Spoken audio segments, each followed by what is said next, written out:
ایک میتھس کے پروفیسر اپنی کلاس میں آئے. انہوں نے بلیک بورڈ پہ 10 سوال لکھے اور ان 10 سوالوں کا جواب لکھا.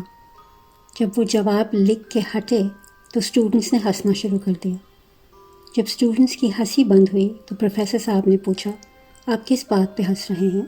تو اسٹوڈنٹس نے کہا، ماسٹر صاحب آپ نے 9 سوالوں کے جواب صحیح لکھے اور ایک جواب غلط لکھا. اس ایک جواب پہ ہم ہنس رہے ہیں. پروفیسر صاحب نے انہیں کہا، جو 9 سوال کے جواب میں نے صحیح لکھے اس کو آپ نے اپریشیٹ نہیں کیا، مگر ایک جواب جو غلط تھا اس پہ آپ نے میرا مذاق اڑایا.